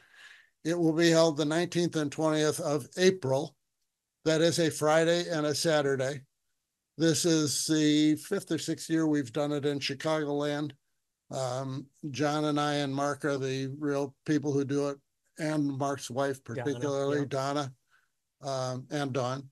Yep. So basically, it's been something that we've done for the last several years. The last one we had was the first one after COVID, and we had 300 people attend for that one. And yes, the next week I got COVID, but it wasn't all that bad. So bottom line, this year, we think that because it's way behind us, we'll be able to get in 350 to 400. So it's a really good event. There's 2 days that are solid demonstrations, 60 to 90 minutes, depending on which one it is. If you go to the website, www.midwestpenturners.com. No, gathering. Gathering. Gathering. It's also in the chat. Okay. That whole thing. You'll find a schedule there of some of the information. It's still in the formative stages, but trust me on this, there are 2 rooms, and each of those rooms has got somebody, some demonstrator in it all the time for the 2 days. And then at night, there's stuff going on in the evening, hands-on stuff with Mark or John or me, there's a lot of other people there too, obviously, but it is a really good time and a chance to get to meet other pen turners. You know what I enjoy the most out of this, honestly, is after the demos are over, we've eaten our dinner and we're all just hanging out in the lobby, and it's not uncommon to sit there till 1, 2, 3 o'clock in the morning, just talking and hanging out and getting to know each other and sharing stories and ideas. And it's been a lot of fun. I've met a lot of great wood turners there, and it's always nice to see them each year. So we do give away a lathe. We give away a lot of good door prizes. I will tell you, we reach out to the industry that we buy our products from, and they all support us with nice donations, and they all find homes before the event's over. And unfortunately, myself, Ed, and Mark can't win any of them, but we sure have fun giving them away, and it is a lot of fun. So if you can make it, it's definitely something to consider. For those who are not familiar with Chicago, I am telling people this year up here, even, and we're not far from Chicago, understand that Hoffman Estates is probably 25 miles outside of Chicago. So no, you are not going to encounter any of the problems that they have every weekend. This is a very nice upscale area, and there's no crime issues. You can put stuff in your car. You don't have to worry about your car leaving or all the tires leaving. Yeah, it's a very nice area. I think your biggest concern is probably those wild geese that are roaming around the venue, squawking at everybody in the parking lot. For those who don't know, John is an ex-cop in that general area. I'm just wondering how I can get some goose feathers. So, but I think they're gonna miss them. So, no, it's a lot. Now we'll take the rest of the questions that are off the topic. So a couple more follow-ups. Just the code is working now for those of you who have asked. We've checked, and Tim, who had the original problem, says yes, it's working out for him as well. Good. Somebody asked, is Dick Singh demonstrating this year again? And I said he's listed on the list of presenters. So Dick Singh will be there. Yep, absolutely. Dick's a great guy, and every time we hang out with him, we learn something else. And in fact, I think I can see Dick up there right now. He's chiming in. And if you've never met Dick Singh, that in itself is worth coming to the MPG. Amen. So a great guy. Happy to call him a friend. And it was wood pen making that actually introduced me to Dick Singh. And once I found out that he only lived 45 minutes away from me, I would have probably been there years earlier, just hanging out and, learning all I could. So thanks for joining us tonight, Mr. Singh. Always a pleasure to see you. You make me sound like I am something special, and I'm really not. Well, you're a very humble person, but I don't see anybody else here that's written 9 books and have how many videos out and traveled not only the country, but the world teaching wood turning. So, this industry wouldn't be what it is without you. And we're happy to have you. Well, thank you much. Very appreciative. Thank you, Dick. Many of us would agree to disagree with you there, Dick. All right, other question. Let's see. Let Dick go back into hiding if you'd like. This one says it's for John, but I bet you Ed could answer it too. On the new pen kit that Ed's put out, Bandit. Yeah, the Bandit, is it possible to replace the end cap finial with the one using the way you've done the finial before? Absolutely. Yep. That was mentioned on the IAP, by the way, and just for those of you who have done that before or have not done that before, this has a really easy, you can knock that thing out in no time flat. Yeah. The answer to the question, why didn't we design it that way? Because it's one more step. So we figured if we designed it with a cap on it so that you could do whatever you wanted to, it would be more versatile than if we said, okay, you're going to have to fill this too. So yes, it did go into the consideration of how that pen was made. And I opted for having it as an alternative way of presenting it rather than the only way you could present it. Yeah, and they're easy. I mean, it's a compressed rivet on the inside. It's just not pressed real hard. Like some of them I've actually had to take a punch rod and a hammer to and pounded them out. And yeah, these come out fairly easy, much easier than some of them I've done. But it is a nice option. Yeah. If you don't want to mess with it, it looks great the way it is. If you want to have fun with it, they'll knock out and you can replace them with whatever you want. And that's another place that I see when I designed this and was talking with Don about how are we going to make this. I see that as another great opportunity to put your logo somewhere. Mm-hmm. You could put whatever you want to make as a logo button and then make 100 of them and plop it in the top of that thing. And, it becomes your pen. And when we were doing pens, the thing that always bothered me was I would get other crafters' pens that they thought I made. And then they'd tell me, this or this or this is wrong with it. And it was a difficult situation because you don't like to criticize somebody else's work, but you look at it and say, yeah, that's not all that's wrong with it. But, so I always wanted to try to find a way to brand it. And that's part of what happened with Bandit. That's why the name was really kind of interesting to me because, well, that's very close to Bandit. So yeah. Go ahead. Let's see. One comment, not question, that somebody suggested you made your own little safety device for in the between. The person said they use a medical suction canister between the vacuum pump and chamber. They can be obtained very inexpensively at a medical supply store. Another way of doing the cheap insurance to keep your juice out of your pump. There you Good. go. Thank you. And then I know there was at least one more at the top here. Hold on, scrolling back. Somebody asked slightly off topic, but which drill doctor you recommend? I have some dull bits. I answered in general, depends on what kind of bits you're trying to do. If you're just doing basic twist bits, I've said that the 350X, their cheapest one, works great. That's the one I've had for years. I don't know, Ed, if you have any other experience with any of them. I think it also depends on the size of the drill. Yeah, I think that's There's an I think that's attachment. limited to 3/8 of an inch, which is what I have, by the way. But I think it's limited to 3/8. It might be 1/2 inch. Yeah, there is an attachment you can buy to do larger bits. Yeah, you want to basically make sure that it's going to cover the bits that you're going to try to use.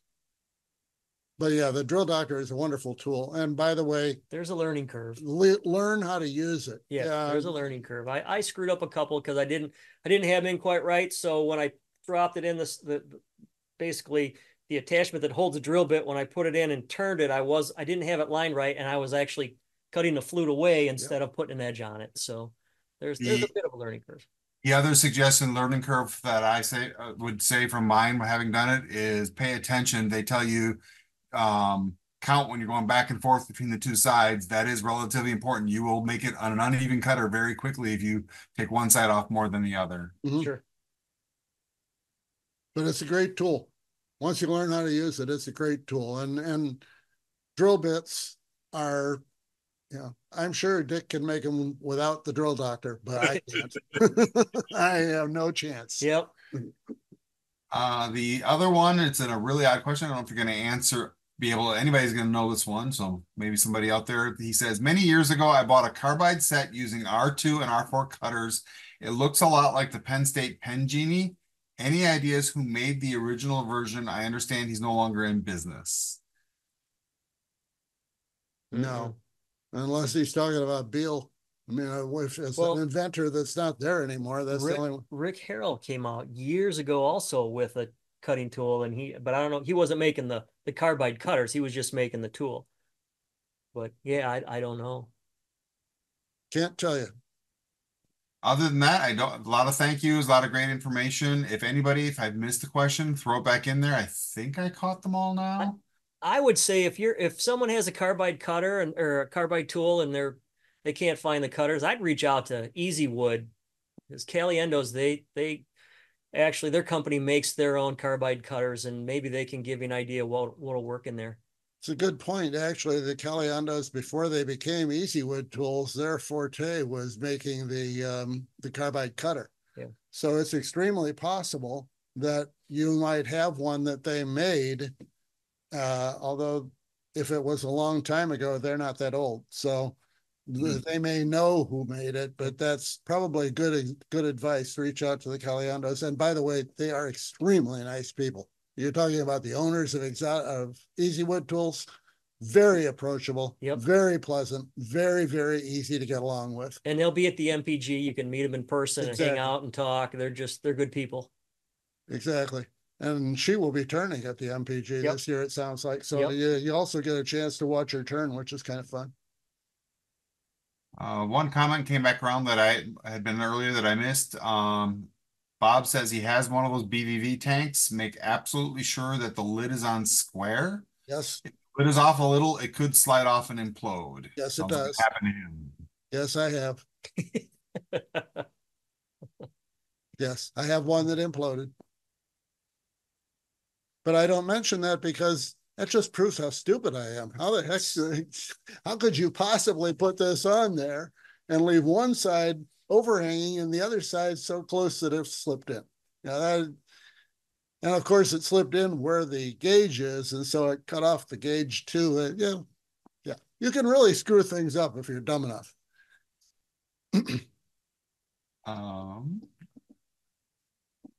That's all I see. And again, a couple more thank yous. I don't see anybody else. I did paste MPG's link in again. Okay.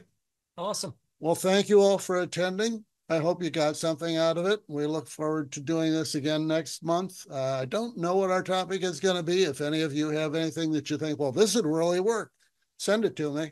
sales@exoticblanks.com. We're always looking for input for ideas, and otherwise we have a tremendously good time doing this. So we're pleased that you joined us, and we look forward to seeing you again next month. Thank you. Good night.